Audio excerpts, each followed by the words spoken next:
Assalamualaikum warahmatullahi wabarakatuh. Perkenalkan, nama saya Adina Nur Aini dengan NIM 191910501003 dari kelas A Perencanaan Wilayah dan Kota Universitas Jember. Di video kali ini, saya akan menjelaskan mengenai mata kuliah dasar agrikultur dengan materi keterkaitan Omnibus Law dalam perencanaan tata ruang serta hubungannya dengan aspek agrikultur. Keterkaitan Omnibus Law dalam perencanaan tata ruang serta hubungan dengan aspek agriculture. Apa itu Omnibus Law? Omnibus Law adalah undang-undang yang substansinya merevisi dan atau mencabut banyak undang-undang.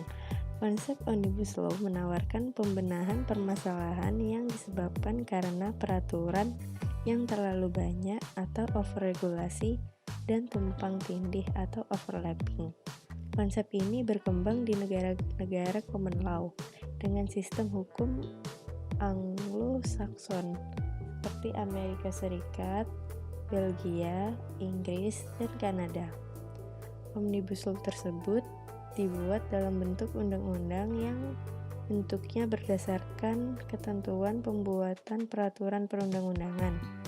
Omnibus Law yang akan dibuat ada 3, yaitu RUU Cipta Kerja, RUU Pemberdayaan UMKM, dan RUU Perpajakan.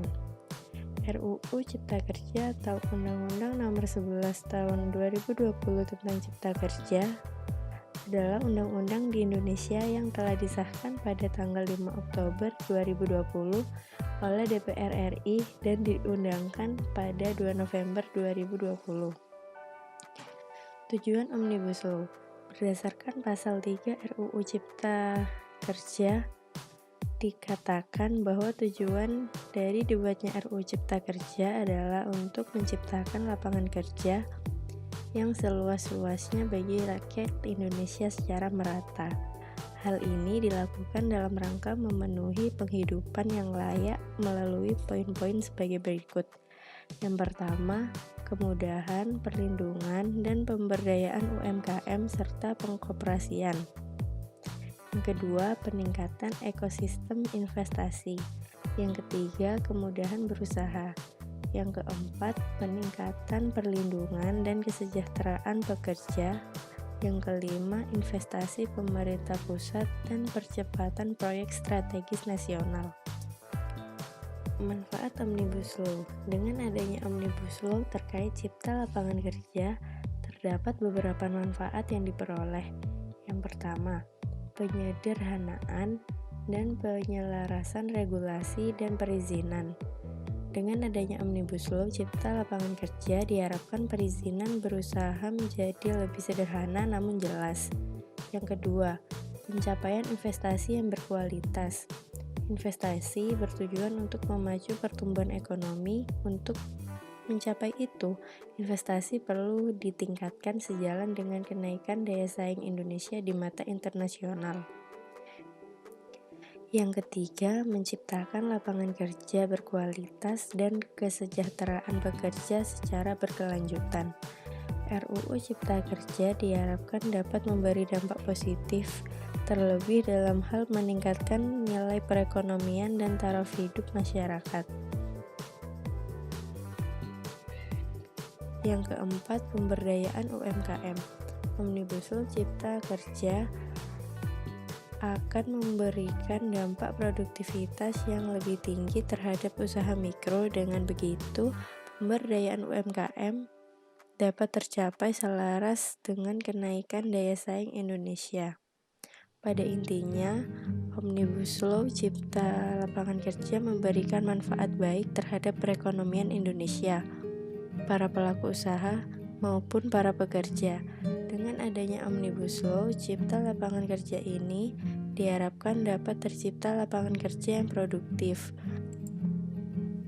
Lantas, berpengaruhkah terhadap perencanaan tata ruang?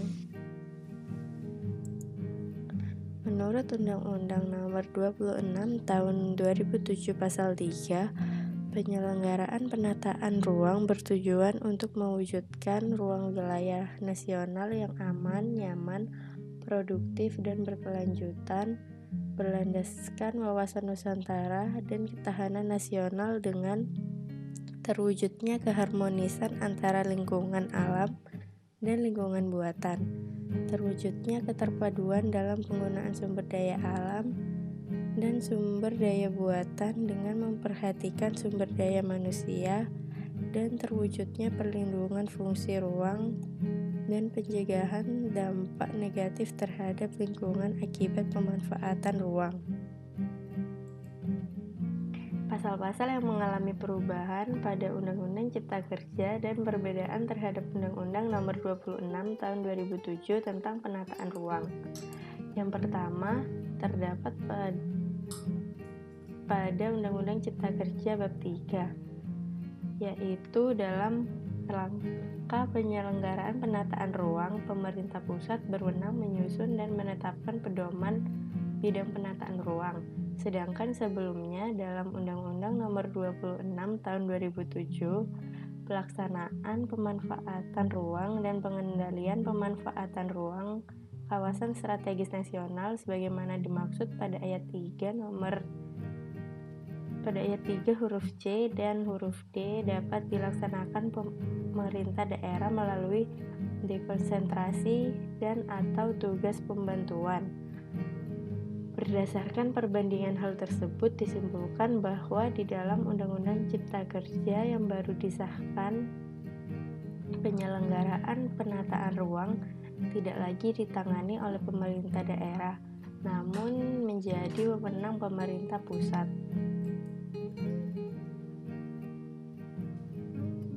Pada pasal 10 dan 11 tentang penataan ruang, dalam Undang-Undang Cipta Kerja, pemerintah pusat memiliki wewenang penuh atas penyelenggaraan tata ruang.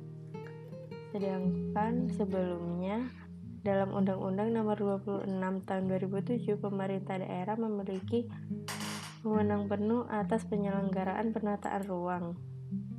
Secara rinci, wewenang Pemda yang harus dihapus antara lain pengaturan, pembinaan, dan pengawasan terhadap pelaksanaan penataan ruang wilayah, provinsi, dan kabupaten atau kota. Selain itu, pemerintah juga menghapus wewenang Pemda untuk melaksanakan penataan ruang dan kawasan strategis baik di tingkat provinsi atau kabupaten atau kota. Pemda juga tidak dapat melaksanakan kerjasama penataan ruang antar wilayah.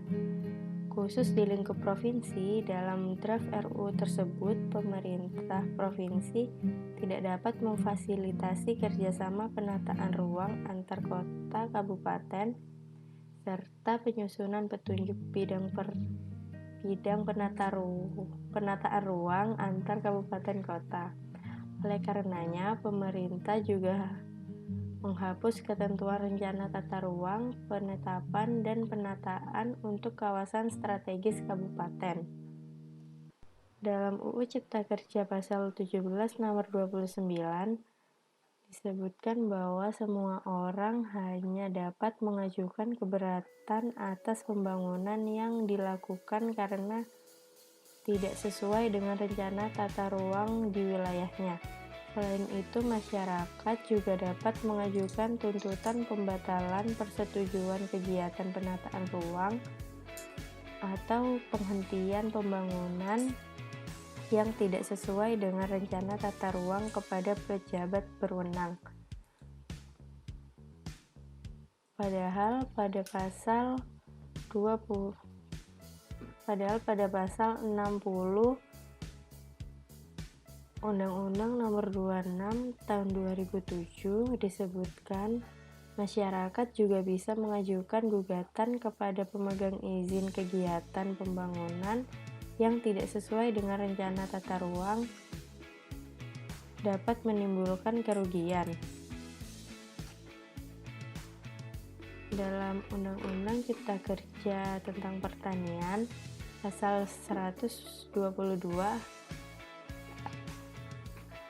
Angka 1 RUU Cipta Kerja, penghapusan Pasal 44 Ayat 3 Undang-Undang Nomor 41 Tahun 2009 tentang Perlindungan Lahan Pertanian Pangan Berkelanjutan, dan Pasal 122 Cipta Kerja,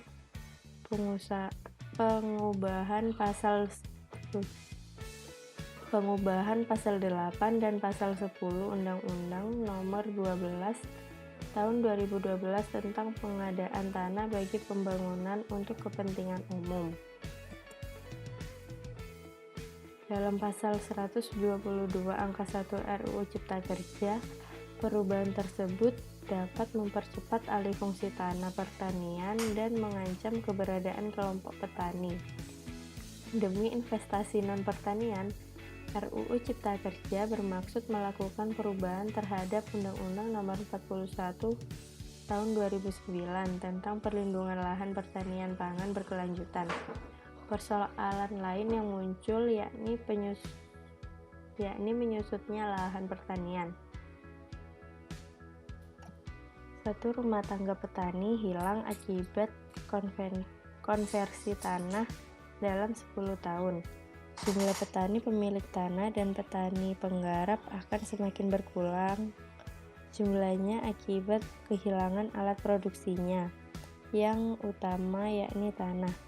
Mata pencaharian petani akan semakin tergerus. Perubahan pasal 8 dan 10 Undang-Undang Nomor 12 Tahun 2012. Ditambah 4 kategori baru yang diantaranya kawasan industri, minyak dan gas, kawasan ekonomi khusus, kawasan industri, kawasan pariwisata, dan kawasan lain yang diprakarsai atau dikuasai oleh pemerintah pusat, pemerintah daerah, BUMN, dan BUMD.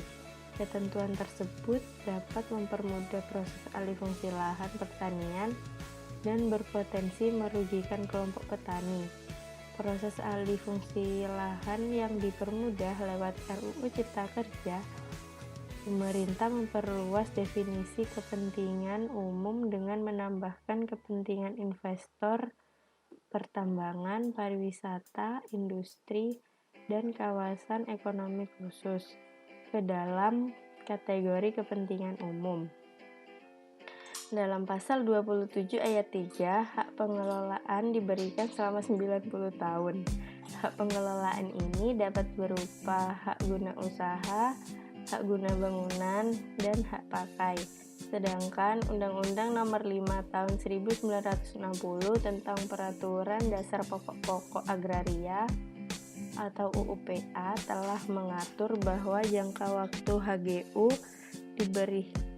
diberikan selama 25 tahun atau 35 tahun kepada pemohon yang memenuhi persyaratan. Ketentuan ini merupakan bentuk penyimpangan hak menguasai dari negara atau HMN dan berpotensi penyalahgunaan kekuasaan. Jika ketentuan soal hak pengelolaan atas tanah tersebut disahkan, khawatir ketimpangan penguasaan tanah akan semakin besar.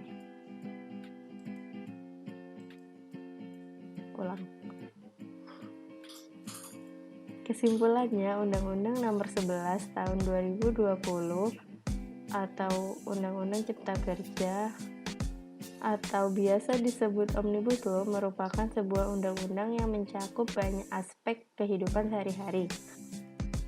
Walaupun memiliki tujuan yang baik, banyak masyarakat Indonesia yang menentang, bahkan sempat terjadi aksi turun ke jalan di masa pandemi ini. Demi mensejahterakan masyarakat lain dari Omnibus Law ini.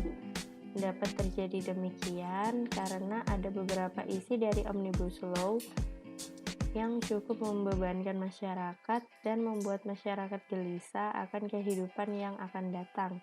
Mulai dari gaji yang dipangkas, peruntukan lahan yang sedikit dilonggarkan, hingga pergantian pemegang kekuasaan dalam mengatur perencanaan tata ruang.